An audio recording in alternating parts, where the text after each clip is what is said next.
He came to Birmingham in search of the perfect wife, and everyone thought he would choose the beautiful one, but to everyone's surprise, he rejected the one who shone, and chose the sister who lived in silence, a woman without jewels, without forced laughter, but with a soul impossible to ignore. He turned down the beautiful sister and chose the one everyone overlooked. What no one imagined was that this choice would spark a story shaped by pride, sacrifice, and a love that would change their lives forever. From which corner of the world are you joining us today? And tell me, have you ever felt like the one nobody sees? The earth still held the damp scent of March rains, and the hills surrounding the Wycliffe estate rose like weary guardians of a glorious past, slipping away without remedy. The manor, with its whitewashed walls and tall windows, had once hosted dazzling receptions where rural nobility gathered to honor the Countess of Wycliffe, Lady Margaret, a proud widow fiercely protective of her lineage. But now the furniture groaned under the weight of time, the tapestries had dulled, and the English porcelain lay untouched behind dusty glass, waiting for guests who would never return. Amid this noble silence lived her two daughters. Lady Catherine, the younger, walked with the ease of someone who had never known what it was to be ignored. Her hair was the color of spring honey, and her beauty, radiant, evident, undeniable, made men turn their heads and women press their lips. Her voice struck the perfect chord between sweetness and strategy, and her laughter, when heard, bloomed exactly where the gazes fell. Lady Eleanor, on the other hand, was the elder. No one could quite recall whether she had been pretty as a child. A faint birthmark graced her left cheek like a dark blossom out of place. She walked with a slight imbalance, a lasting gift of a childhood fever that had left her with a limp. Her step was always cautious, restrained, as though fearful of treading where she wasn't wanted. Her brown hair was gathered simply, without ribbons or pearls.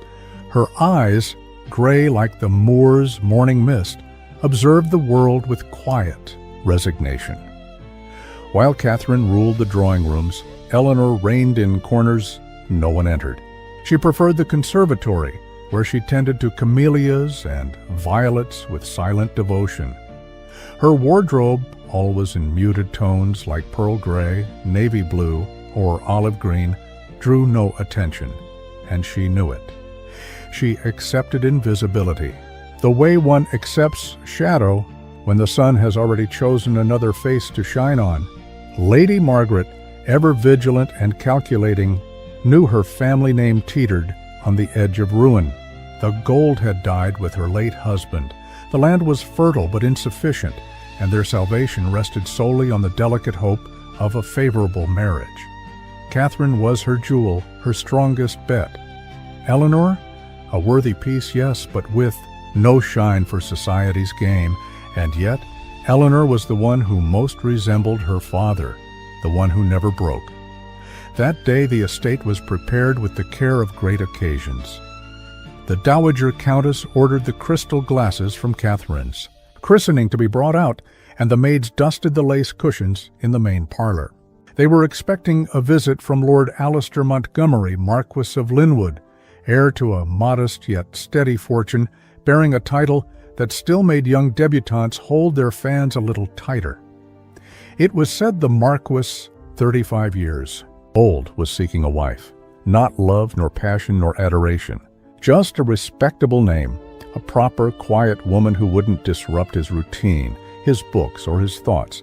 Some whispered he had once been widowed. Others claimed he had never loved at all, perhaps only once, and that, since then, his heart had slept like stone at the bottom of a well.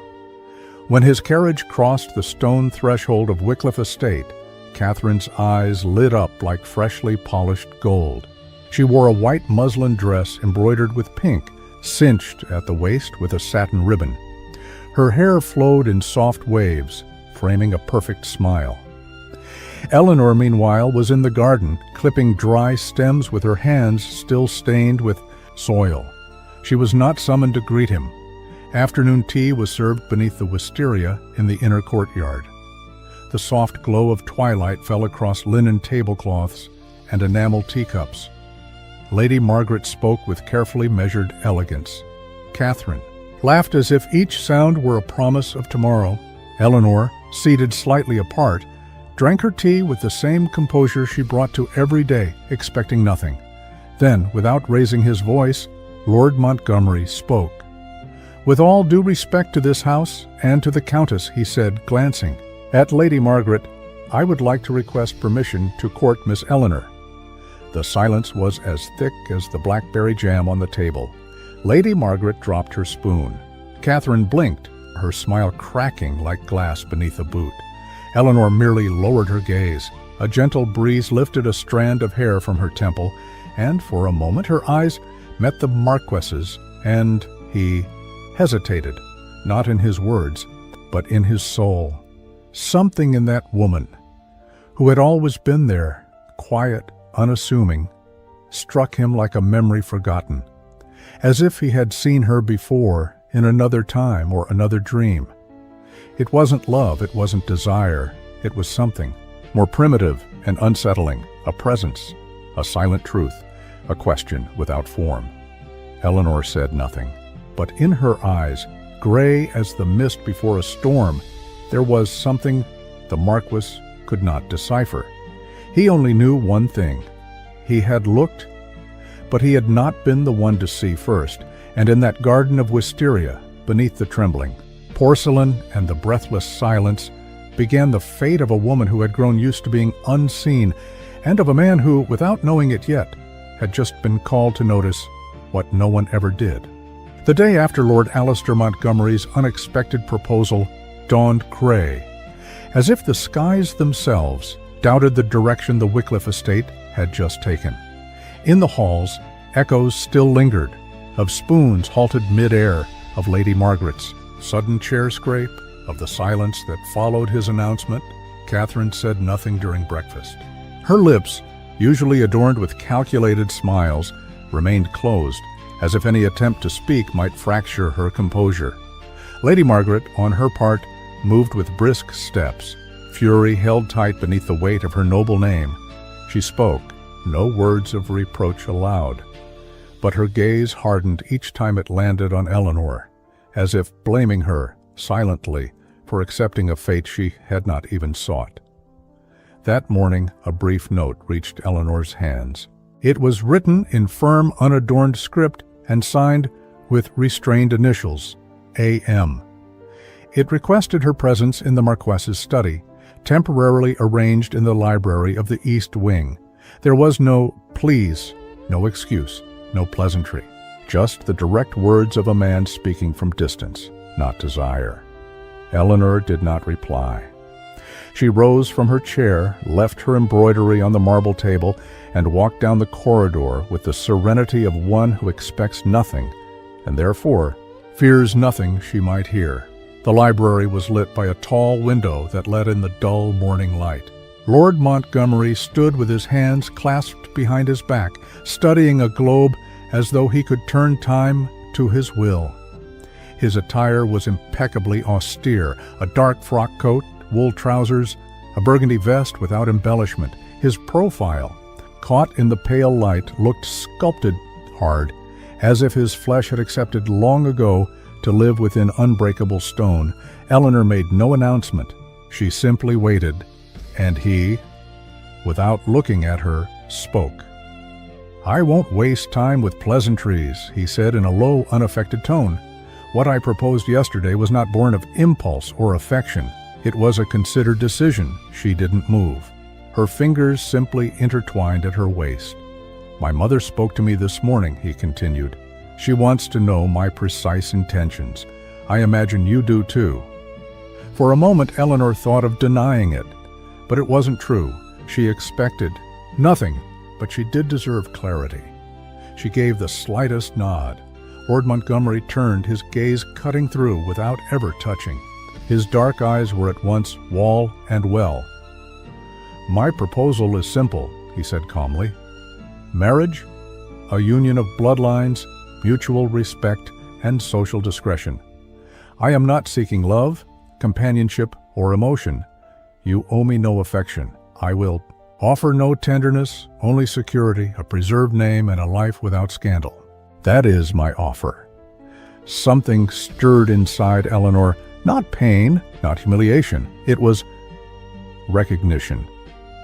At last, someone had seen her without cloaking it in illusion, and in that honesty, harsh as it was, there was a strange kind of respect. And, "Why me?" she asked softly, without bitterness. "You could choose many," he didn't hesitate. "Because you are safe, not dangerous. You don't seek to please. You don't impose. You don't play games." There was such deliberate coldness in his words that it sounded like a transaction. And yet, beneath that layer of ice, Eleanor sensed a tension, as if each sentence was a shield, carefully forged to hide a lingering wound. "May I speak plainly?" she asked. He gave a slight nod. "I'm not offended by your proposal. Apoy, lie would offend me, and you haven't told one. So yes, my lord, I accept." Lord Montgomery did not smile. He simply nodded like one signing a contract. Eleanor offered a short curtsy and withdrew. There was no emotion in her steps, no haste, no flush of color, only the calm resignation of someone who has lived in the shadows and learned to find comfort in the dimness. Catherine was behind the lattice in the corridor when Eleanor returned, her painted lips pressed into a thin line. She said nothing, but her eyes flashed with a venomous gleam of wounded pride. For her, the humiliation was not the Marquess's rejection. It was the fact that the woman she had always looked down upon would now become the lawful wife of the man she had wanted for herself. That night, as the maids cleared the linens, and the house quieted beneath the sound of wind brushing the beams, Eleanor made her way to the reading room. She picked up a velvet-bound book and sat beside the oil lamp. She did not cry. She didn't even consider it. Her soul had been trained not to waste itself on the useless. From the hallway, footsteps echoed. It was Lord Montgomery's maid, a sharp-eyed brunette named Marina, carrying a tray of documents and an empty glass. Eleanor looked up when she noticed her pause. "Do you need something, Marina?" The young woman shook her head gently. "No, madam, but—" She hesitated briefly. "The Marquess spoke this afternoon with Captain Aranda, his old friend. They didn't know I was in the vestibule." Eleanor didn't answer. She only lifted an eyebrow with quiet interest. "He said—" Marina paused again. "He said, 'She isn't dangerous. She's invisible. That's why I chose her. She won't hurt me.'" Eleanor closed the book without force. Her face didn't change. Only her jaw tightened slightly. "Thank you, Marina. You may go." When the door closed, Eleanor allowed herself a moment of absolute silence. Her fingers ran along the book's cover. Invisible, not dangerous. Words tossed like soft knives. They didn't hurt. They only confirmed what she had always known. But for some reason, that night, she refused to fade. She refused to sleep. She refused to vanish. She stayed there, with the lamp still burning, reading without truly absorbing the words, staring without really seeing. And in that space, suspended between duty and resignation, she felt something subtle, not hope, not pride, but a fragile fiber that refused to break. The soul of someone long denied, who still breathed. Elsewhere in the house, Lord Montgomery spoke to his maid. He had removed his coat and paced his study with an untouched glass in hand. Marina watched in silence, awaiting instructions. "What? If I wasn't wrong?" he murmured, half to himself. Marina said nothing. "Emotions," he added, "are a weakness, one I've already paid for." Marina offered a small bow. He set the glass on the desk and turned to the window. "A woman who doesn't demand is a woman who's safe," he went on. "The rest I don't need." But his eyes weren't looking at the fields. They were watching his own reflection in the glass, as if searching for a certainty he had yet to find. And so night fell over Wycliffe Estate. In one room, a woman read in silence, without tears. In another, a man took refuge behind his own walls. Neither of them knew that in the deepest corner of what went unsaid, a seed had already been planted. It wasn't love, not yet tenderness, but it was the first crack in the wall. And for two broken souls, that was already too much. Spring clung stubbornly to the hills of Birmingham, as if refusing to yield its place to the dry heat of summer. The days grew longer, the camellias began to wither, and the wisteria, which had once witnessed the unexpected announcement, now gave in to the wind, dropping pale lilac petals onto the stone benches like quiet surrenders. Since the formal engagement between Lord Alistair Montgomery and Lady Eleanor Wycliffe, life at the estate had shifted, though no one dared to say it aloud. The Marquess visited regularly, but with the demeanor of a man surveying land before construction. He walked the halls with purpose, reviewed the grounds, spoke with Lady Margaret about property lines and finances, and received reports from the steward without raising his voice or inviting familiarity. With Eleanor, the dynamic was different, or rather, almost non-existent. They occasionally crossed paths in the music room or the library, but their exchanges never went beyond politeness.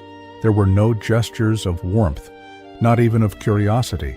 And yet, there was something in the way he subtly turned his head whenever she entered a room. Just a second, a nearly imperceptible pause in his reading or walking, as if he sensed her presence and didn't know what to do with it.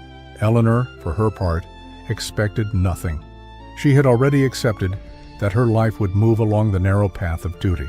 No surprises, no promises.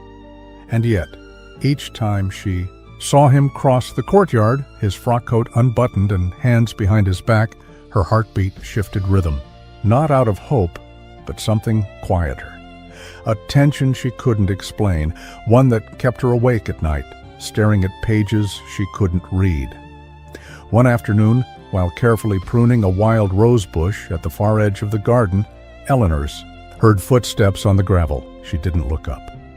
The warm sun touched her neck, and the earth smelled of fresh sap. She held the shears as though they were an extension of her thoughts, trimming what needed to go without regret. "Do you tend these flowers yourself?" a voice asked behind her. It was deep and calm, lacking affection, yet not unkind. Eleanor didn't turn. "I prefer things that grow in silence," she replied, as naturally as if commenting on the weather. Lord Montgomery didn't answer. He stood there for a moment, as if searching for something he couldn't find in her words. Then he walked away, leaving behind a heavy presence, full of something unnamed. That night, when Eleanor entered the reading room in search of a volume of Rousseau's essays, she noticed something strange on the center table. Resting on the polished mahogany was her favorite book, Voltaire's Philosophical Letters. The old gilded binding had been cleaned, perfect, as though untouched by time. She had searched for it weeks earlier with no luck. Now it was there. Beside it lay a small folded note in a firm, spare hand. "You are not insignificant."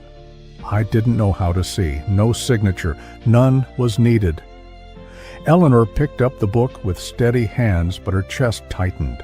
What she felt wasn't emotion, nor relief.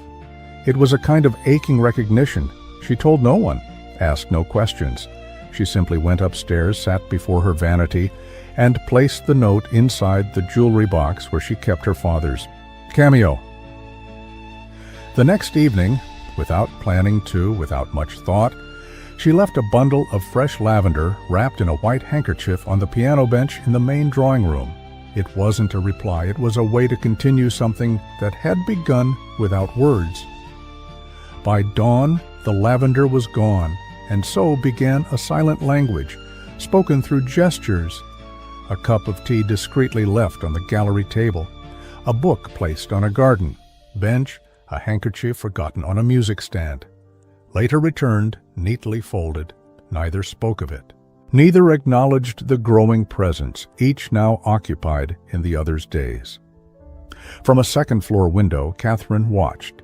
Always elegant, always alert, she pretended to embroider, while her eyes tracked her sister's movements like a game of chess she could no longer master. Inside, something boiled. It wasn't just jealousy, it was confusion. How could such an ordinary woman hold the attention of a man she herself had failed to impress? How could a sister who never stood out at dances, who couldn't sing with charm or recite verse gracefully, begin to take a place Catherine had long reserved for herself? She didn't speak of it to her mother.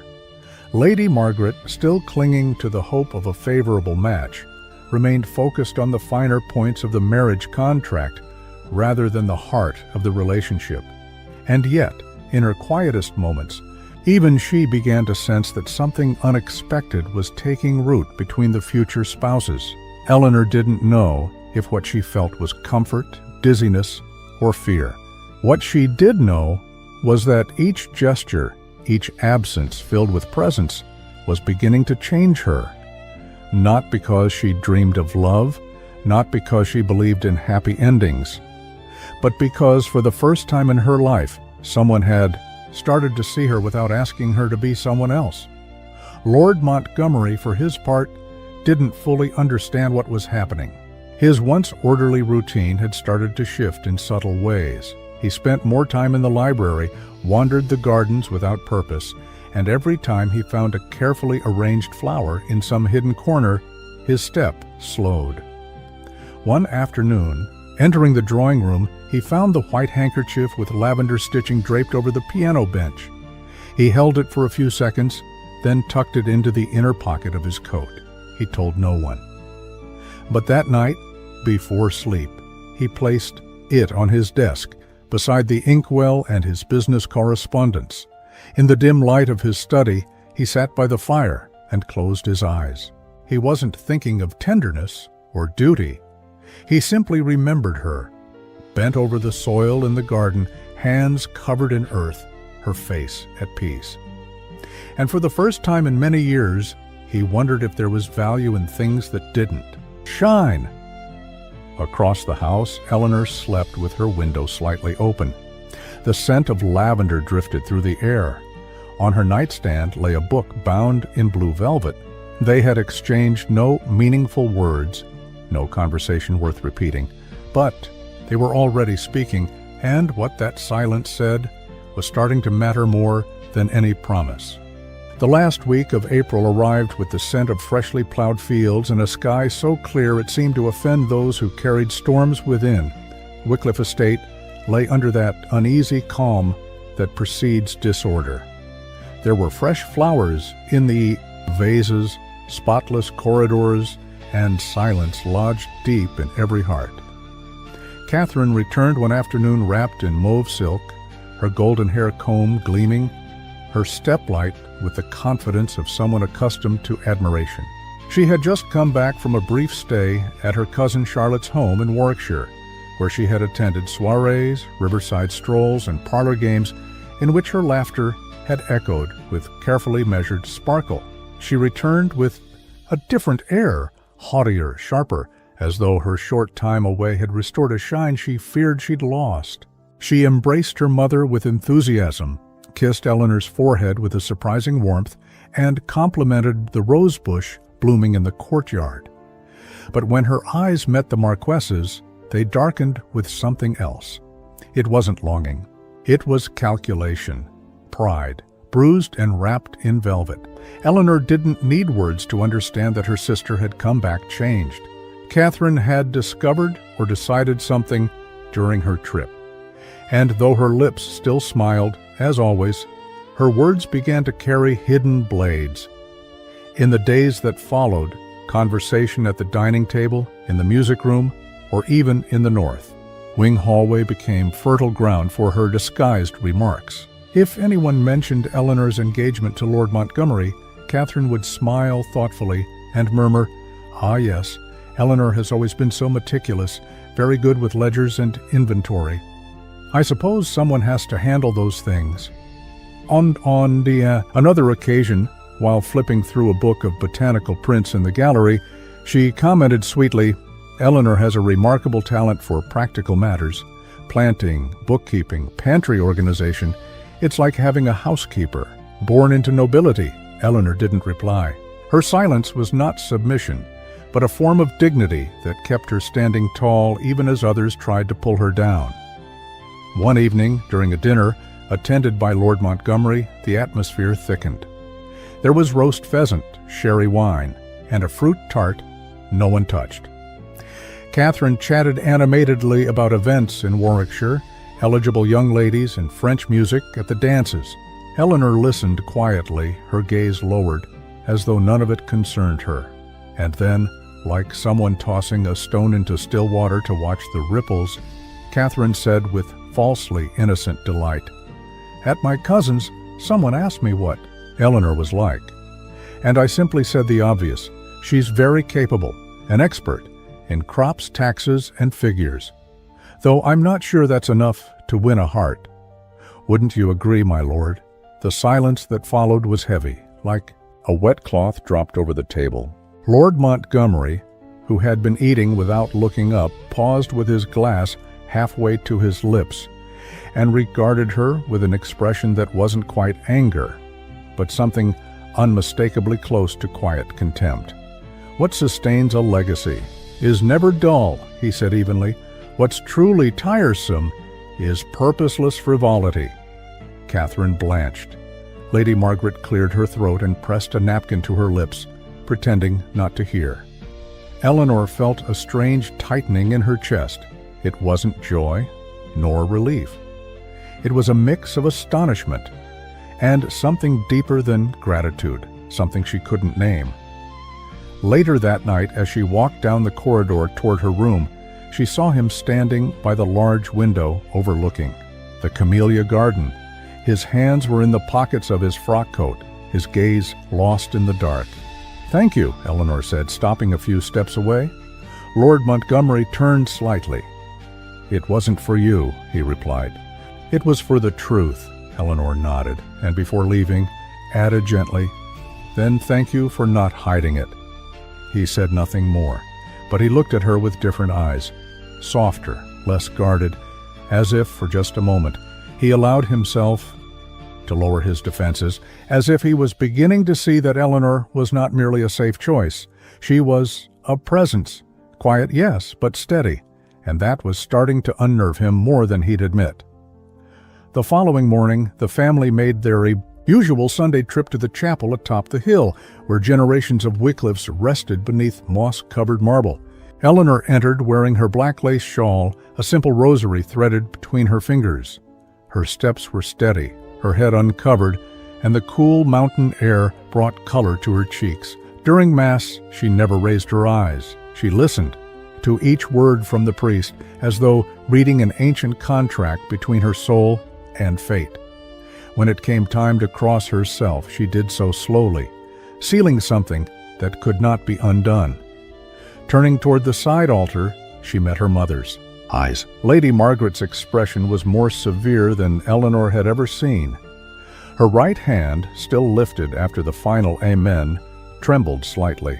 Her lips were pressed tight, as if a long unspoken confession had lodged in her throat. They exchanged no words, only that long, weighty look, filled with unspoken warnings and secrets that refused to die. It was as if her mother had seen something she couldn't name, as if she sensed that everything she had planned was beginning to crack. Eleanor stepped out of the chapel with the wind in her eyes and her heart in an uncertain place. For the first time in a long time, she didn't feel invisible, and not because someone had pointed to her or spoken her name with admiration, but because slowly she had stopped needing it. She didn't know if what was growing was love. She didn't know if Lord Montgomery looked at her with tenderness or simply with respect. But something new had taken root within her, a strength that depended on no one, a root sprouting from within, like those wildflowers that, even without a gardener, dare to bloom between stones. May arrived draped in golden light and warm wind.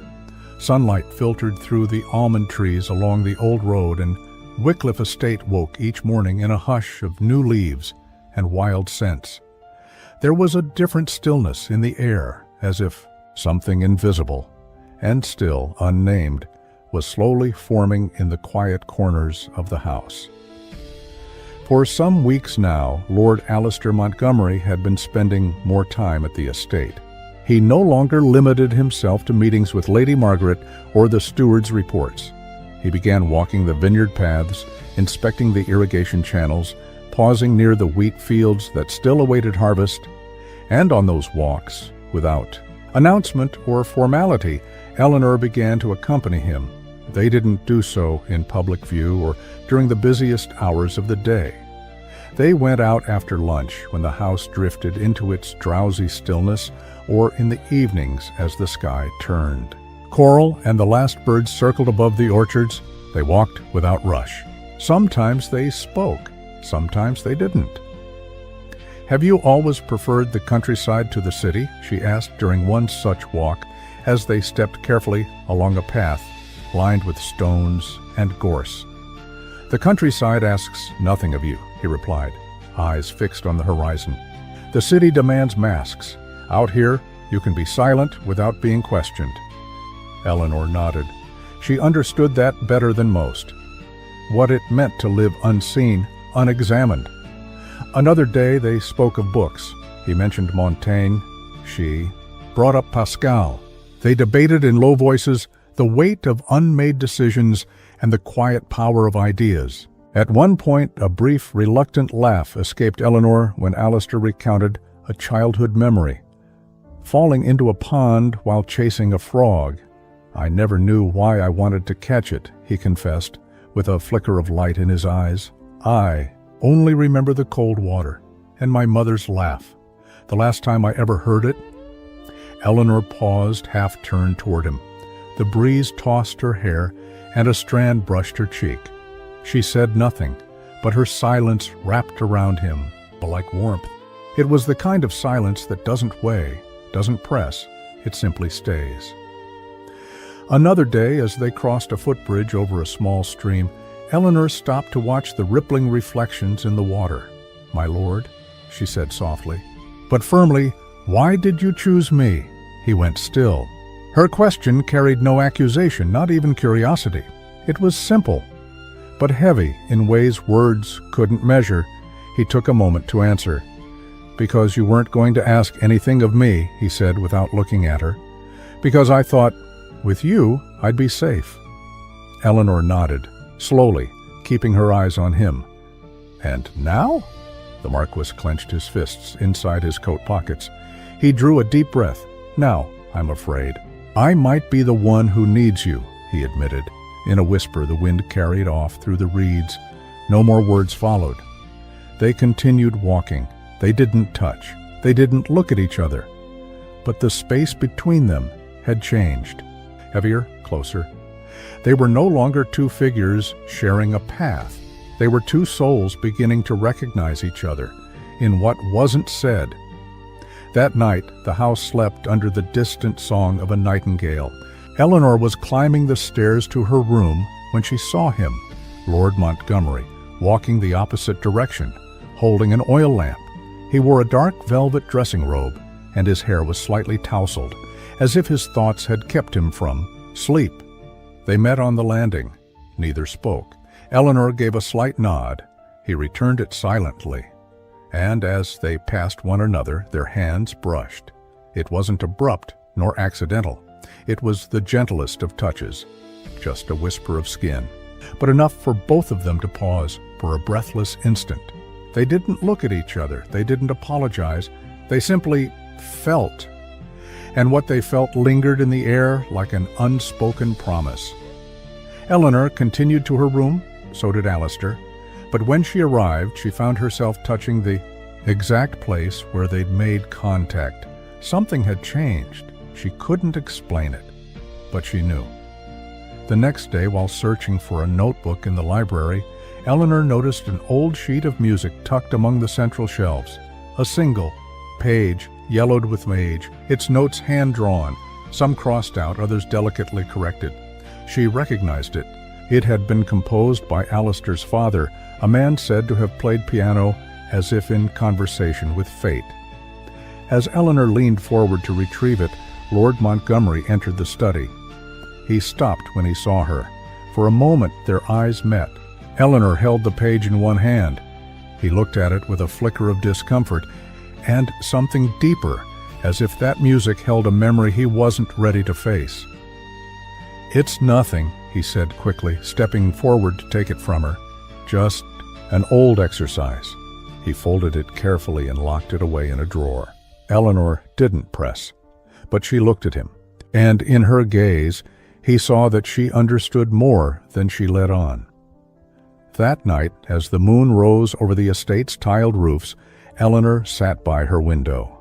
She opened a blank notebook and began to write, not with literary intent, but simply for herself, to remember the details, the tremor in a voice, the brush of a hand, the confession of a fear, the music left unfinished, because sometimes love doesn't arrive like thunder or fire.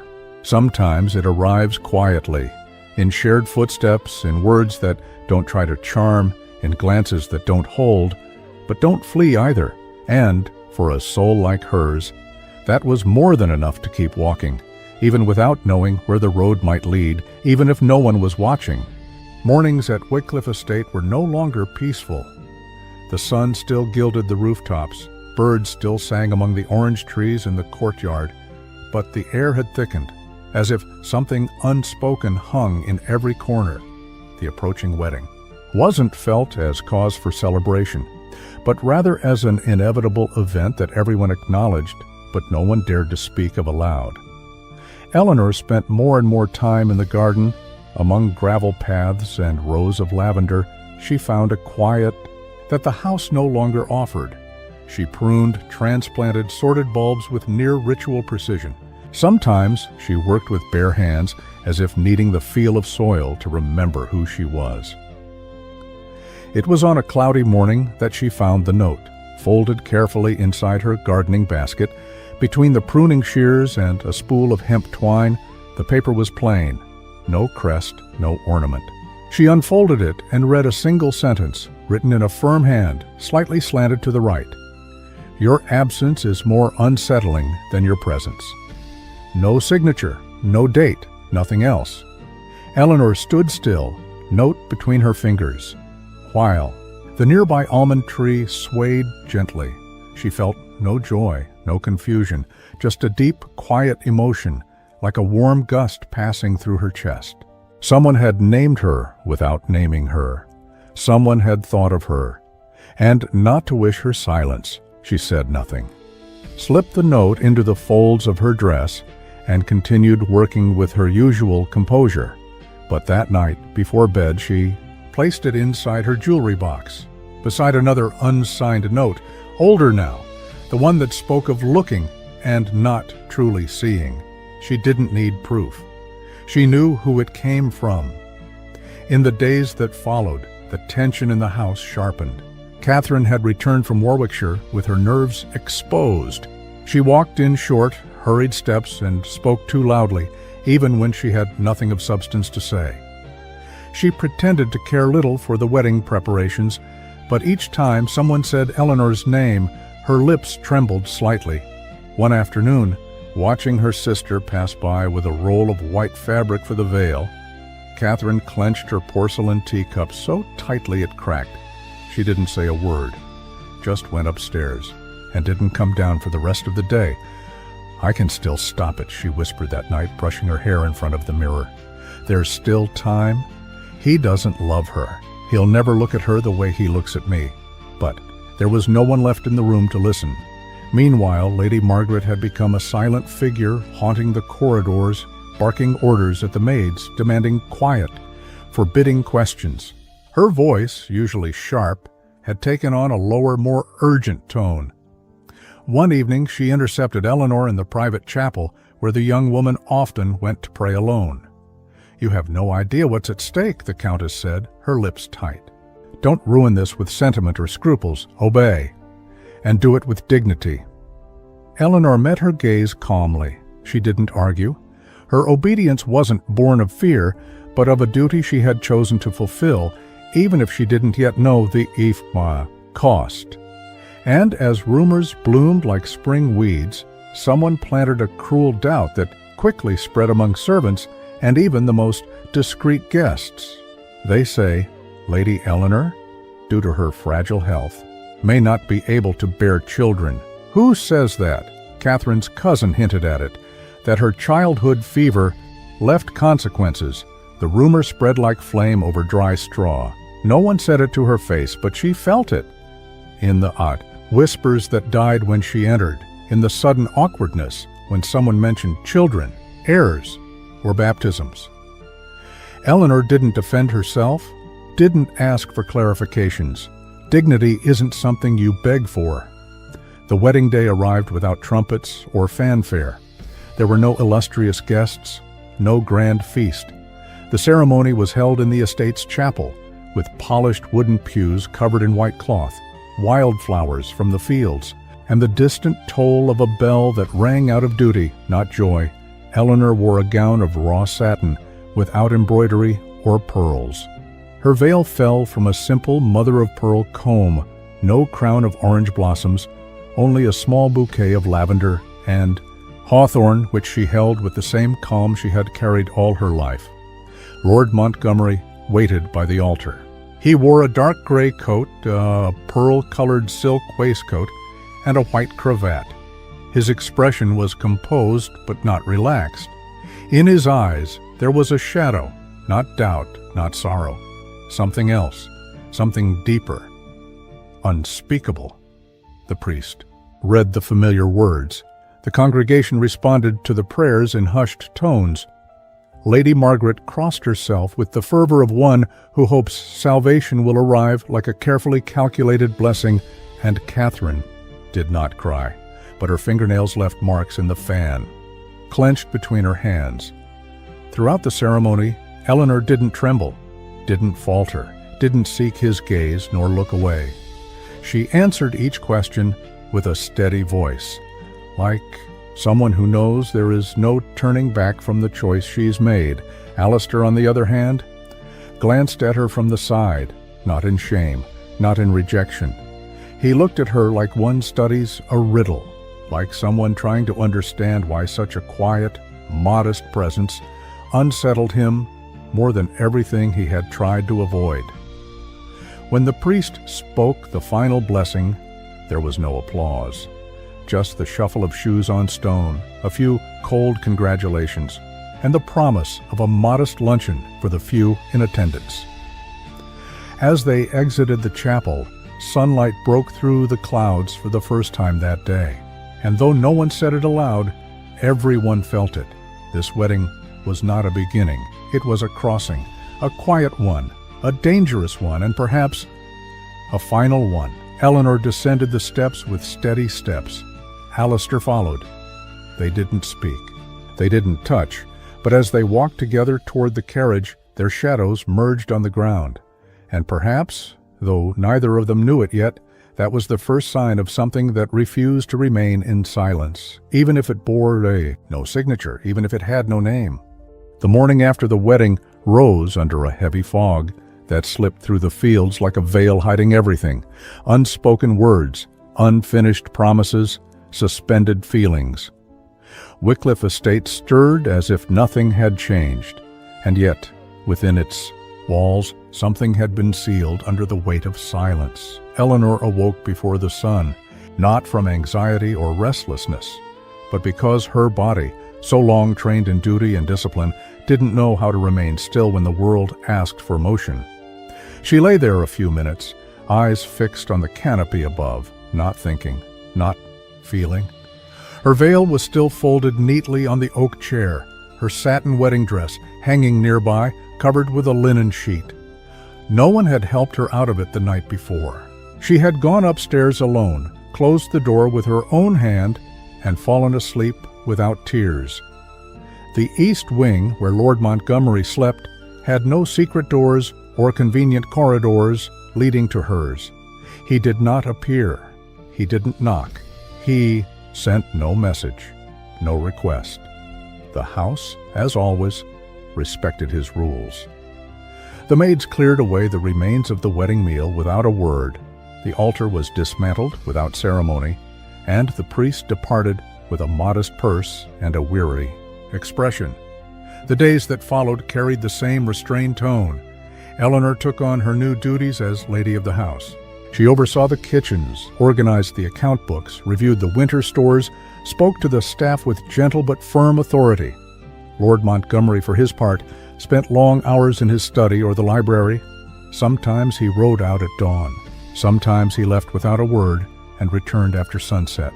They rarely shared meals, only at formal occasions, and when they did, conversation was brief, respectful, but devoid of warmth. No one in the house commented on the distance.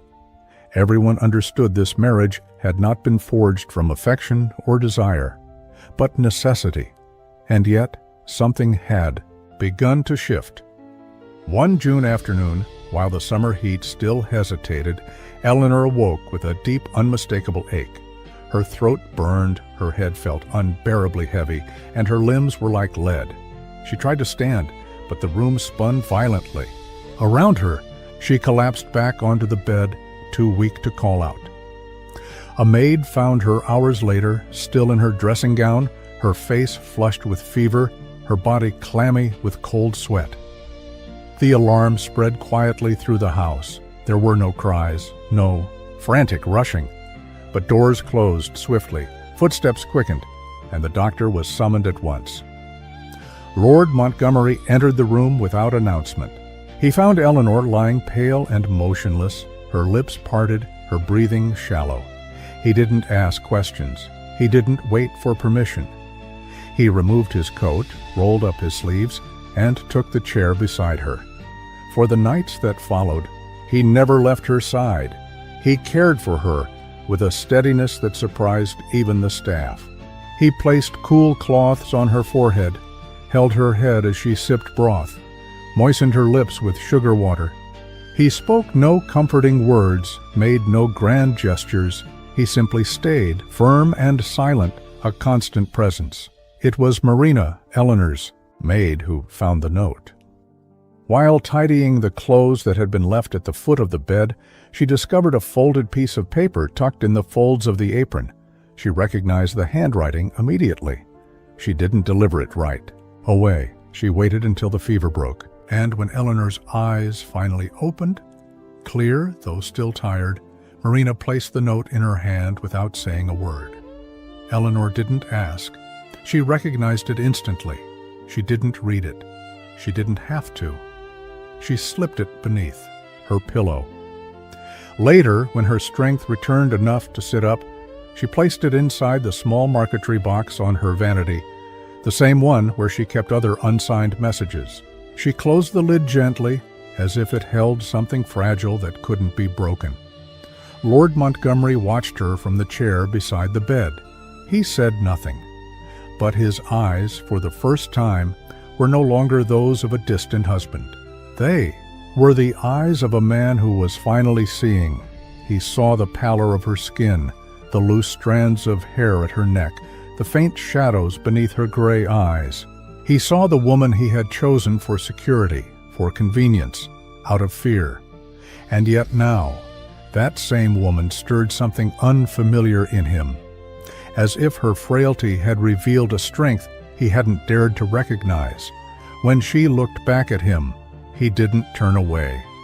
They remained there, wordless, still, but connected by something deeper than obligation. It wasn't pity, it wasn't gratitude, it was a beginning, just a flicker of something that might become something they didn't yet know how to name. In the nights that followed, Eleanor slept with steadier breath. The fever eased. Lord Montgomery continued by her side, reading softly from old books, as though the sound of his voice could keep her tethered between dream and reality. He didn't offer tenderness, he offered presence. And for her, that meant more than any promise. On the fourth day, when the doctor declared the worst had passed, Lord Montgomery gave a quiet nod of thanks. He left the room only when Marina insisted Eleanor needed uninterrupted rest. That night, Eleanor stayed awake a long time. She listened to the hush of the house, the muffled steps in the hallway, the distant crackle of the kitchen fire, and, in that silence, she recalled each moment of her illness, the hand that held hers without grasping, the voice that gently called her back when fever pulled her under, the cold cloth on her brow, the cup of water offered without a word. They weren't acts of love, not yet, but they were acts of care, of real presence, and for a woman who had lived in the shadows, chosen for being unseen, that was a new kind of light, not blinding, but warm. The days passed. Eleanor regained her strength slowly. Lord Montgomery returned to his routines, though now his footsteps slowed slightly whenever he passed her door. They didn't speak of what had happened. They didn't name what they'd shared, but something had opened between them, something that couldn't be undone, because sometimes what grows from silence roots deeper, and what isn't said, when it is tended, starts to speak on its own. Eleanor recovered slowly, but she was no longer the same. The illness which had touched her body with burning fingers had left behind more than weakness. Something in her gaze had changed. It wasn't pride nor defiance, it was presence, a quiet strength born from knowing she had survived, and from knowing she was being seen.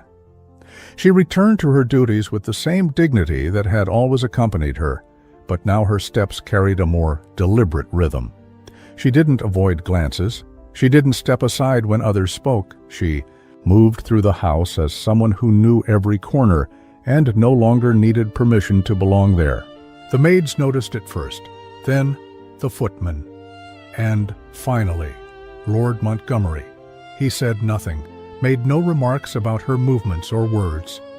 But every time she entered a room, his eyes followed her, not with desire, not with idle curiosity, but with the attention one gives to something that grows in silence, something that suddenly feels essential, and that unsettled him.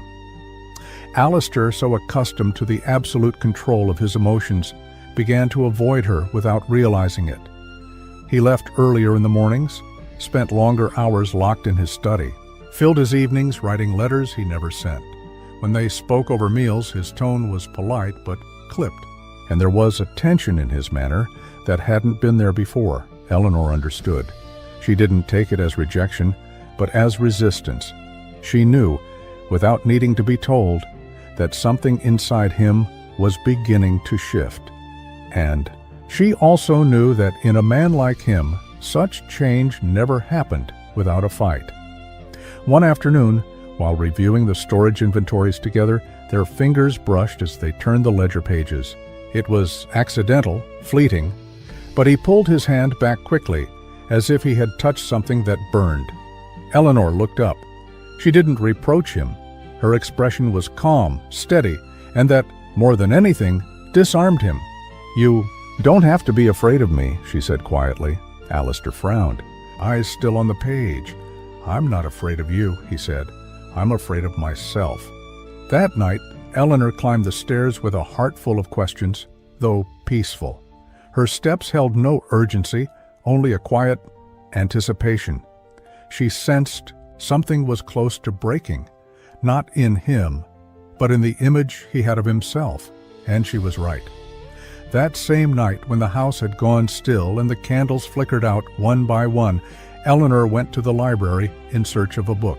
She entered with a lit lamp, letting its golden glow fall across the high shelves, the heavy drapes, the velvet-upholstered furniture. The air smelled faintly of old paper and polished wood. Then she saw him. Lord Montgomery sat by the desk, elbows resting on the surface, head bowed forward. He wasn't reading. He wasn't writing. He simply sat there, frozen in a posture of weariness or reflection. Eleanor didn't move, neither did he. The tension in the room was so dense it seemed to press against the air. "I wasn't expecting company," he said at last, without looking up. "I just came for a book." He nodded, said nothing more. Eleanor walked slowly to the far shelf. She chose a book at random, not even glancing at the title. As she retraced her steps, she passed the upright piano in the corner. On top of it, a piece of sheet music, the same one she had seen weeks before, the one he had hastily hidden. This time he hadn't removed it. In fact, it looked like he'd left it out on purpose. "Did you write it?" she asked softly. He turned slowly. The lamplight cast deep shadows across his face. "No," he said. "My father. He used to play it when things were at their worst. He said some notes could heal what doctors couldn't name." Eleanor brushed the edge of the page with her fingertip. "And you?" "I haven't played in years. Music reminds me of things I'd rather not relive." A long silence followed, heavy with everything unspoken. And then, as if something in him finally gave way, he stood. He walked toward her with steady, unhurried steps. He stopped just short of touching distance. "I chose you out of fear," he said, his voice low, restrained, almost pained. "I thought if I chose you, it wouldn't hurt, that you would stand beside me without asking for anything, that you would be a refuge, not a fire." Eleanor didn't move. She looked straight into his eyes, unwavering. "I thought you'd never matter to me," he went on, "that I could have you close without being forced to feel. But I lied. I pretended. I pretended I didn't need you.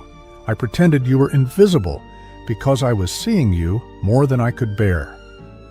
Eleanor lowered her gaze. When she looked up again, her eyes shimmered, not with overflowing tears, but with the kind of fullness that spills from a single crack. "I don't want to be an obligation," she whispered. "I couldn't bear to become that." Alistair lifted his hand as if to touch her, but stopped halfway. Then he stepped closer, and, instead of kissing her or reaching for her lips, he simply embraced her, wrapped his arms around her as if she might break if held too tightly. And she rested her forehead on his shoulder and let the silence speak. There were no promises, no declarations, just one body against another, one breath shared. A tremor not born of desire, but of something far deeper, the realization that one is no longer alone, that someone, without saying it, has begun to live inside you. When they pulled apart, Eleanor said nothing. She walked to the door slowly. At the threshold, she turned back for a moment. Her eyes still glistened, but her face was calm. Alistair didn't move. He remained near the piano, the music still open before him, and for the first time since they had met, he didn't seem inclined to hide it. That night, Eleanor fell asleep, with something in her heart she couldn't yet name. It wasn't hope. It wasn't triumph. It was the quiet certainty that, even if he didn't realize it yet, something inside him had begun to yield, and in that surrender, perhaps at last, love could begin to bloom. Summer at Wycliffe Estate didn't arrive with noise, but with a quiet warmth that lulled the stones and perfumed the air with lavender and damp earth. Brief rains left puddles that mirrored the sky, and in the corridors, the footsteps of maids and footmen echoed with the steady rhythm of those who live in a world without upheaval. But in one of the main sitting rooms, where the light slipped through the tall windows like a golden caress, something more than the season had begun to change. Eleanor and Lord Montgomery, without any formal agreement or spoken promises, had shifted their routine. The breakfasts they once took separately were now shared in the South Wing gallery. At first they sat at a distance, he with his newspaper, she with an agricultural treatise or a book of verse.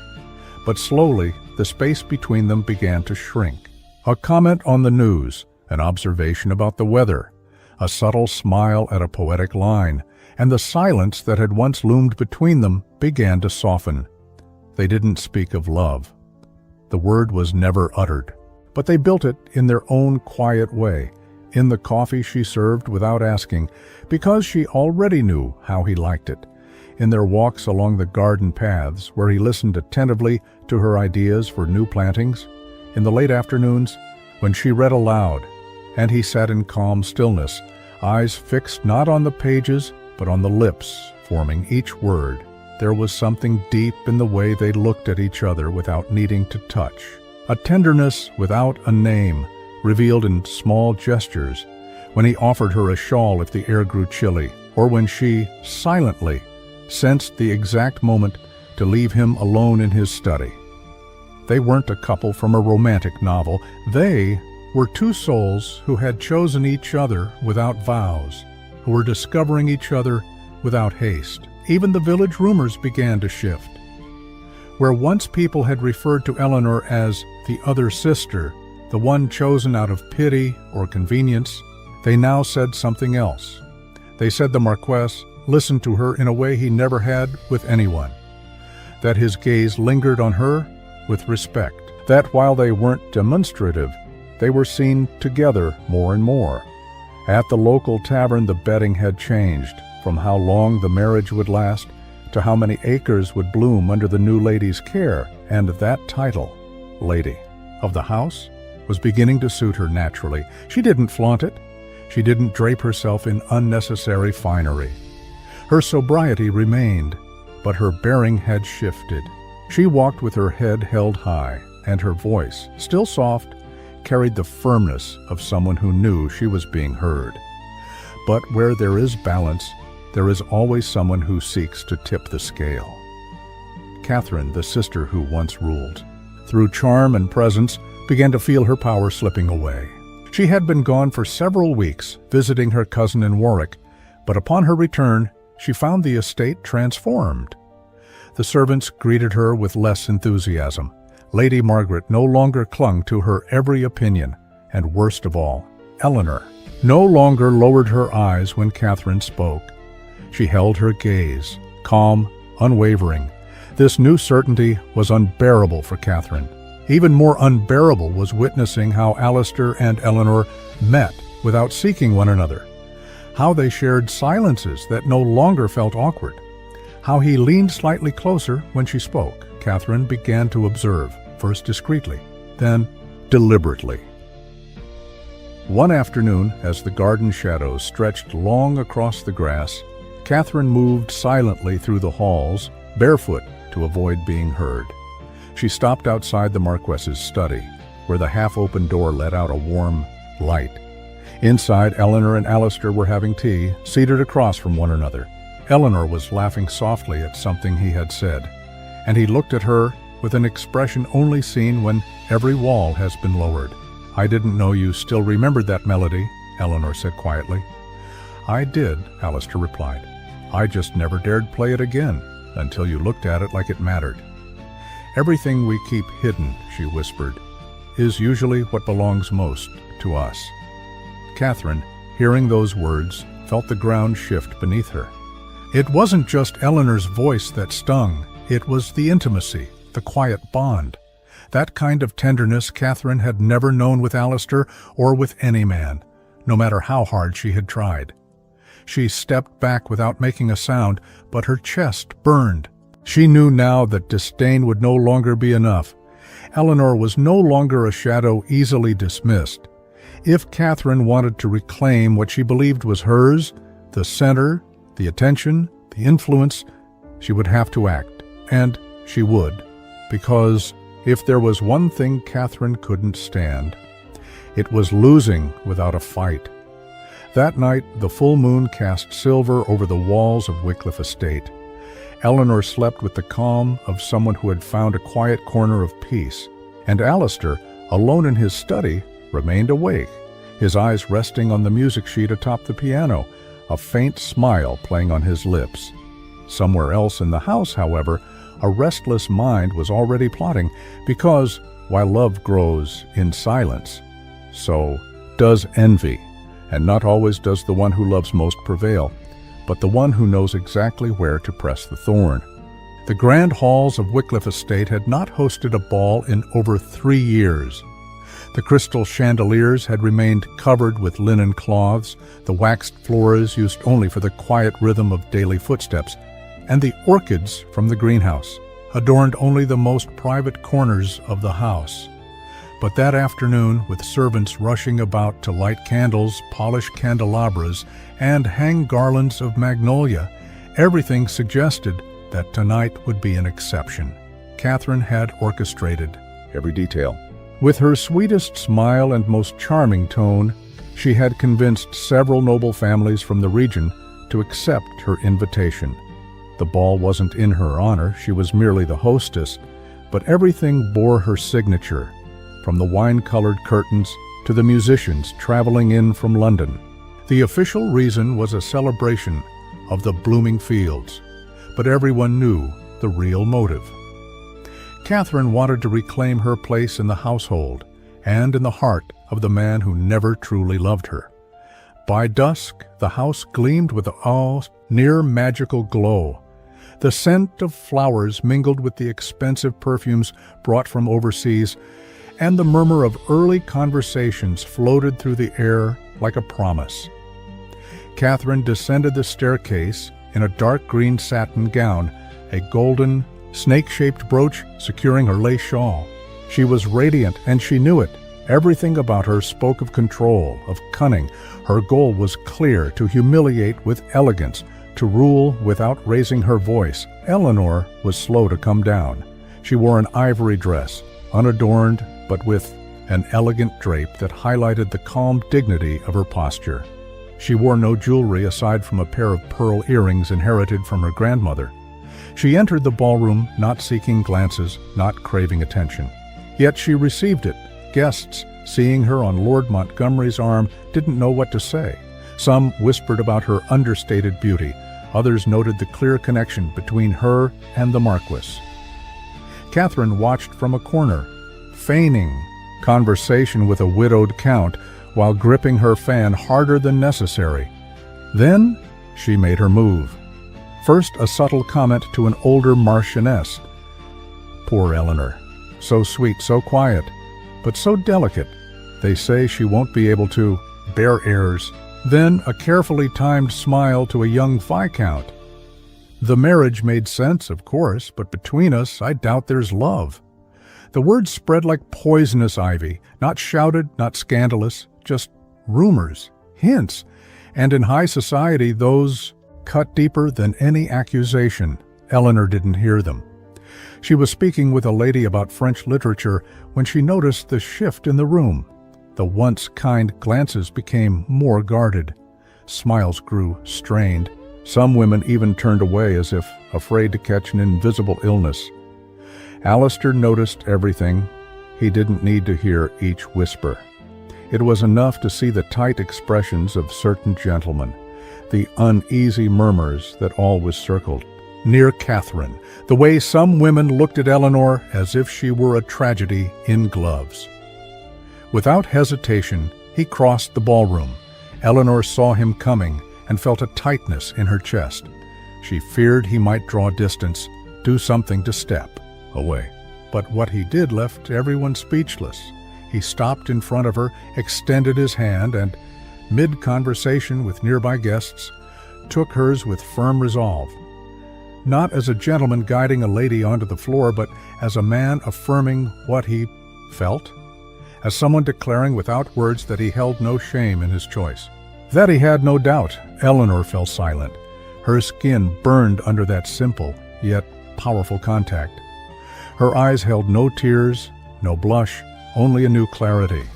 And in Alistair's, a determination few had ever imagined possible in a man once content to walk alone in the shadows. The ballroom stilled. Words dissolved on tongues. Even the music seemed to soften. From her corner, Catherine turned pale. The golden serpent on her brooch seemed to mock her. This was not the ending she had plotted.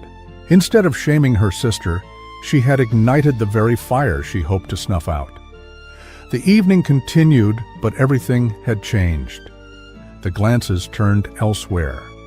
Catherine no longer reigned. Without effort, without trying, it was Eleanor who now held the room. She glowed in the quiet light of a love still unnamed, but undeniable. That night, when the house had fallen silent, Alistair did not return to his room. He walked to Eleanor's door, pausing as if still uncertain, but he didn't hesitate. He knocked once. She opened it without surprise. Neither spoke. He entered and stayed. It was not a night of passion or stolen kisses. It was a night of presence, of steady breathing, of two bodies that no longer feared each other. They shared the bed like two people sharing a secret. And for the first time since that marriage forged in cold silence, there was warmth. Later, while he slept, Eleanor rose, quietly. She walked to the library, lit a small lamp, and sat before her jewelry box. She opened the walnut lid carefully. Inside, among a few family trinkets, lay the unsigned note. She took it out. She read it again. "Your absence is more uncomfortable than your presence." For the first time, she smiled. Reading it, then, without thinking, she brought the paper to her lips and kissed it, not as one kisses an anonymous letter, but as one honors a wound that has turned into a root. Because now, she knew that those words, whether born of cruelty or denial, had marked the beginning of something real: silence. Once their constant companion was no longer a wall, it was a bridge.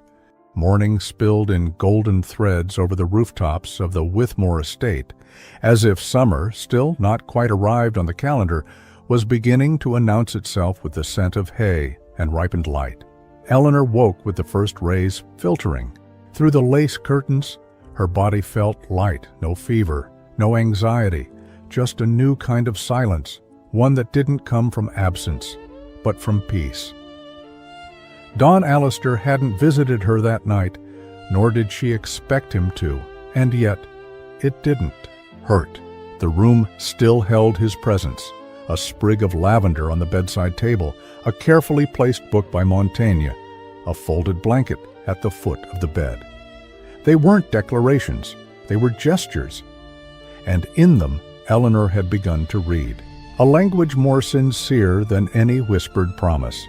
She descended the stairs with quiet confidence, wearing a slate blue dress that draped elegantly over her figure. Her limp, less visible when she moved with calm, did not mark her steps that ceased. Morning, she wasn't walking to please anyone nor to be seen. She walked because this was her home, her life, her place. In the dining room, Don Alistair was already waiting. He wore a graphite-colored frock coat, a neatly tied cravat, and a small white rose freshly cut and tucked into his lapel. When he saw her, he stood, not hastily, but with a courtesy he hadn't shown in the early days of their marriage. "Good morning, Eleanor," he said, his voice carrying a new tone, not sweetness, but genuine respect. "Good morning, Alistair," she replied, meeting his gaze without hesitation. They had breakfast together, as they had many times before, but something had shifted. She noticed the way he looked at her, not intrusively, but as one who witnesses something beginning to bloom. And when she set her cup down on the porcelain saucer, her fingers trembled slightly, not from nerves, but because that deep, steady gaze was beginning to stir something long dormant inside her. After breakfast, they rode out together to visit the lands of the estate. The property stretched into rolling paths flanked by vineyards, orchards, and olive groves, and the carriage moved slowly, giving their eyes time to rest on the landscape. In every village they passed, peasants came out to greet them. It was the first time they'd seen the new Marchioness of Llanos, and they expected a distant regal figure, cold hands, and formal words. But Eleanor didn't wave from the carriage, like a porcelain statue. She stepped down, she walked among them, she listened. She patted the heads of children, asked about the harvests, inquired after the wells, the schools, the winter ailments. Her voice wasn't condescending or rehearsed. It was calm, natural, and that closeness, so rare in a woman of her status, began to win over eyes, hearts, and smiles. Don Alistair watched from a short distance as she spoke, with an elderly farmer beside a pomegranate tree. He didn't interrupt. He didn't correct her.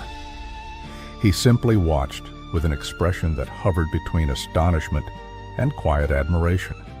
At last, he understood he had not chosen a woman without fire. He had chosen a flame that didn't need to boast to burn. That night, back at the house, he entered his study with the intention of writing his usual business letters, but he paused in front of the mirror. Almost unconsciously, he touched an old scar just visible at his right temple beneath the hairline. It wasn't deep, but it still ached, He had earned it in his youth, not from a fall, but from a goodbye. The woman he had loved, or so he thought, ran away with an Italian count the night before their wedding. She left a short letter and a dried flower between the pages of a poetry book. Since then, he had wrapped his heart in marble. Until now, a week later, Doña Margaret fell ill. It was a slow, steady decline, like an old tree quietly beginning to give way. The widowed countess, who had never accepted the word weakness in her vocabulary, was laid low by persistent fever that confined her to bed. Doctors came and went with furrowed brows. The teas had no effect, and though she clung to her pride, she could no longer hide the tremor in her hands or the dimness in her eyes. Eleanor cared for her, without resentment, without reproach. She read her favorite psalms aloud, adjusted her pillows, wiped her brow. With rose water, offered her tea with gentleness, never a word of blame, just a constant, dignified, warm presence. One early morning, as the wind moaned through the beams and the house slept beneath a moonless sky, Doña Margaret opened her eyes and reached for her eldest daughter's hand. "Eleanor," she whispered, "I never truly saw you." Eleanor said nothing. "I made you live in the shadows. I always thought of you as a duty, not a soul." Eleanor leaned in and whispered, soft as a feather's touch, "I didn't live to be seen. I lived to be worthy." The Countess closed her eyes. There were no tears. Just a slight tremor of redemption, as if that simple sentence had restored meaning to a life lost in pride. She died at dawn. Eleanor didn't cry in public. She didn't collapse onto the coffin or shroud herself in theatrical mourning, but that night, alone in her room, she opened the jewelry box where she kept the unsigned love notes and added a lock of white hair tied with black ribbon. Because even the hardest mothers, when they leave, carve a strange hollow in the flesh. The following days passed in quiet solemnity. Catherine, more absent than ever, did not return for the morning. The visitors dwindled, and for a time, the house wrapped itself in a respectful stillness. Then, one afternoon, as the rain began to perfume the soil with the scent of ancient memory, Eleanor entered the music room, perhaps without thinking, or perhaps not. She sat at the piano, placed her fingers on the keys with a slowness that felt almost sacred. The velvet of the bench creaked beneath her dress, and the air held the kind of electricity that precedes something rare. Before her, on the music stand, lay the forgotten score, the one he had hidden for years, the one her father had composed but never played again. Eleanor began to play. She wasn't a virtuoso. She didn't try to be. But her fingers, thin and pale, pressed the notes with a tenderness born of soul, not technique, and the melody, melancholic and beautiful, expanded through the silent halls like a long, healing sigh. Alistair listened from the doorway. He didn't speak. He didn't enter. He didn't interrupt. He watched her with a mixture of longing, awe, and quiet affection. As if, at last, everything he had feared to feel had transformed into grace. Eleanor didn't see him, but she knew, and in that music, in that room where everything had once been denied and now gently given, something profound occurred. Two wounded souls found the same melody, one that didn't speak of yesterday or tomorrow, only of the present, of what endures when it's finally allowed to bloom. And she, Eleanor of Withmore, was no longer the overlooked sister. She was the rose that bloomed among ruins. And he, Don Alistair Montgomery, was the man who had learned at last that not every scar means defeat. Some are paths. Spring arrived like a long, soft exhale across the lands of the estate in Birmingham, infusing every corner with new life and fragrant silences. The fields turned green with a vibrancy that seemed to rise from the soul of Wycliffe Manor itself, and bold birds sang melodies that drifted in through the open windows like nameless blessings. Everything was in bloom, but nothing compared to her. Catherine left quietly, No long farewells, no tears, no hugs. At dawn, her carriage vanished into the mist of the old road, leaving only the scent of expensive perfume and unspoken words behind. She claimed to be heading to London to clear her mind, though everyone knew she left defeated. The mirror that once reflected her confidence now reflected a woman who failed to see the roots of what thrives in silence. No one stopped her, not even Lady Margaret, whose portrait in the Great Hall regarded Catherine's departure with the same stern stillness, even in death. Eleanor, however, stayed behind in the South Gallery, seated at the wrought iron table. With a cup of tea in her hands, gazing at the blooming almond trees, she didn't ask about her sister. She didn't comment on her departure. She didn't need to. She understood that some farewells happen in the heart long before footsteps cross the threshold. That same month, work began without warning on the northern end of the estate.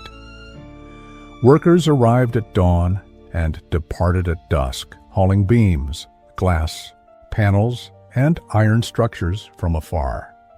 Eleanor didn't question it. She watched from a distance, quietly aware that sometimes answers arrive on their own. One afternoon, while strolling among the roses in her wide-brimmed sun hat, Lord Montgomery approached her. His hair was slightly tousled by the breeze, and he wore a restrained smile as though guarding a secret. "Shall we go?" he asked, extending his hand. She took it wordlessly.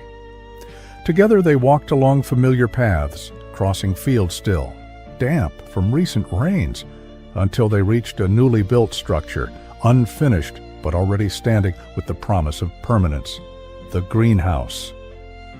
Spacious and arching, its high glass panes reflected light like mirrors to the sky. Inside, the scent of fresh earth mingled with delicate aromas of camellias, white, pink, deep crimson, dozens of them arranged carefully in light wood planters, paths lined with stone. "I had these brought from Cornwall," he murmured, watching her take it in. "Each named as you would choose them, as you do, and understand them." Eleanor regarded him, not surprised, but with that quiet wonder born when the soul is touched gently. "Why this?" she asked softly. He took a steady breath, meeting her gaze. "Because here is where I learned to see you, and I want a place that bears your mark, even when you don't touch it." Eleanor walked through the greenhouse slowly, her steps deliberate, her hand resting lightly on her now rounded belly. No words were needed. Her body spoke clearly. The child she carried was not merely the result of a union born from convenience, turned destiny. He was the living seed of a story that had begun with a mother's dismissal, a sister's silence, and a man's resistance, and had grown into love. In the village, opinions shifted too. She was no longer called the other sister.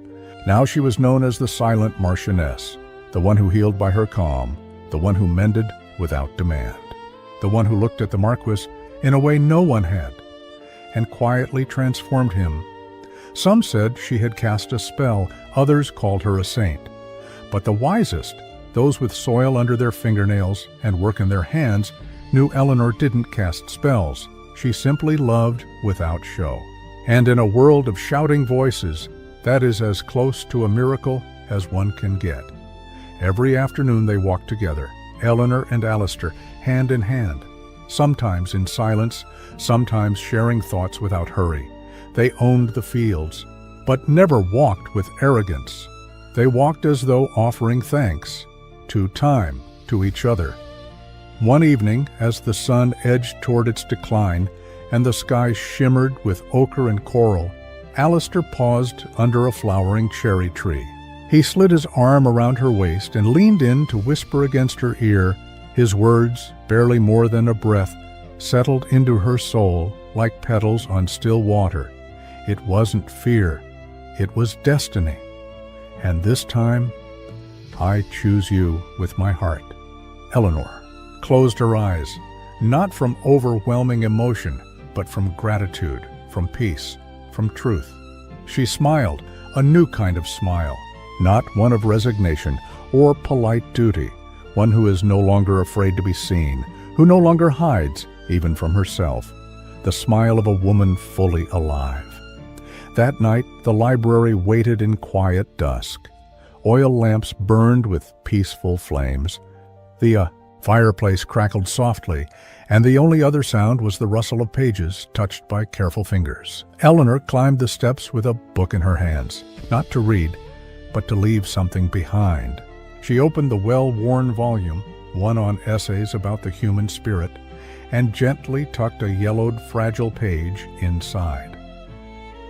It was the unsigned note she'd found earlier in her gardening tools, the one that said, "Your absence is more unsettling than your presence." She didn't do it out of nostalgia or sentimentality. She did it as a testimony, because even the quietest love deserves remembrance, because silences leave marks as well. And sometimes the truest love doesn't rise from what is proclaimed, but from what endures after all else has fallen silent.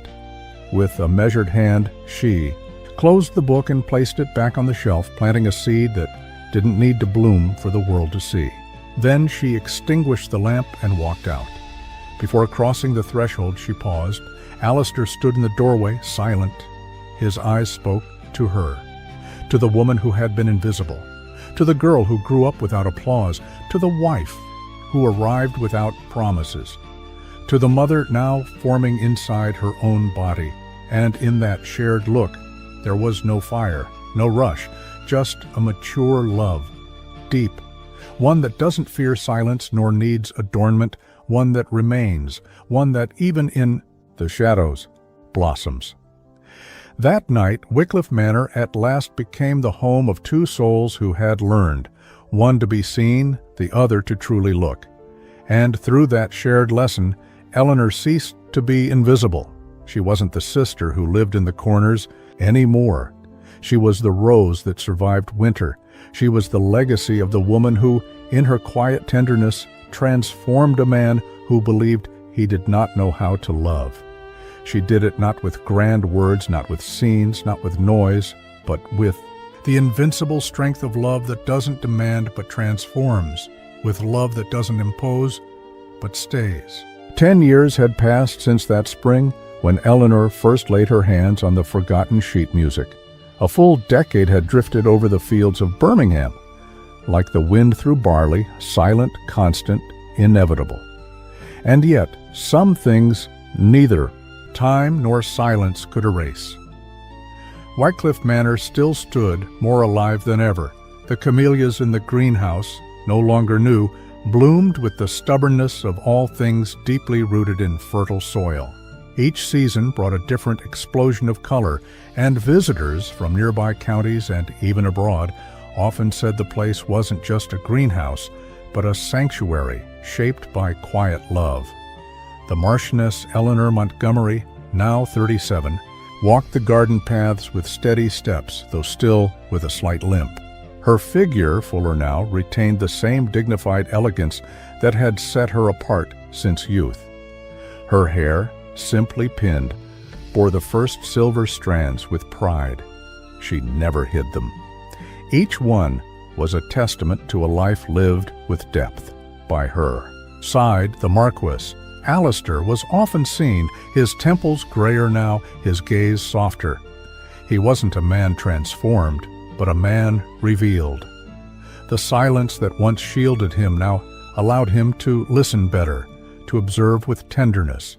In the village, it was said he never raised his voice, and that when he spoke his wife's name, he did so as if uttering a prayer.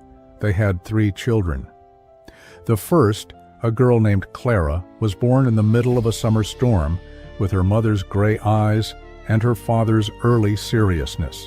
The second, a boy named Julian, came 2 years later, dark-haired, serene. The third, Esperanza, arrived unexpectedly, with a soft cry and a smile that melted even the sternest hearts. The children grew up surrounded by books, rich soil, music, sheets, and old stories. They knew by heart the tale of how their mother had taught the stone man how to feel, and they listened to it the way one listens to stories that may sound like fables, but are undeniably true. In the village, things changed as well. The women began meeting once a month at the old schoolhouse, where Eleanor started a reading and sewing circle. There they shared not only recipes and prayers, but letters, thoughts and dreams that had long remained unspoken. Girls learned to read without being told to stay quiet. Men no longer saw the Marchioness as a distant figure, but as a steady presence, one who listened and demanded with fairness. She was respected not for her title, but for her unwavering presence. Catherine never returned to the manor after her departure. She settled in London, where her life was filled with noisy social affairs, marked by banquets, gossip, and disappointment. She never married. She lived surrounded by mirrors and memories, longing for a place she had refused to call home. Some said she still wrote letters she never sent. Others claimed she collected newspaper clippings with mentions of the Marquess and his wife. The last known image of her showed her standing by a window, alone, with an old snake-shaped brooch gleaming. On her chest, an empty token of a battle long lost. The memory of Lady Margaret still echoed through the manor's halls. Her portrait remained in the main parlor, but it no longer inspired fear. Her name was spoken with respect, not dread. Her grandchildren remembered her as a strict woman, yes, but one who, in the end, had asked for forgiveness, and that, they said, was also a kind of courage. One April afternoon, as the cherry trees dressed in white again, Eleanor walked alone into the library. Dust floated in the air like the ashes of memories, and sunlight slipped through the curtains with the gentleness of things that no time can no longer harm them. She paused before the center shelf, then pulled out a brown leather-bound book. Slowly she opened it, caressing the pages like the skin of an old friend. There, still intact, was the yellowed note. "Your absence is more unsettling than your presence." She didn't smile. She didn't sigh. She simply closed her eyes for a moment, as if hearing a long-forgotten melody once more. Then she placed the note back where it belonged, closed the book, and returned it to the shelf. She needed nothing else, because she, Eleanor of Wycliffe, Marchioness by title, mother by fate, woman by choice, was no longer invisible.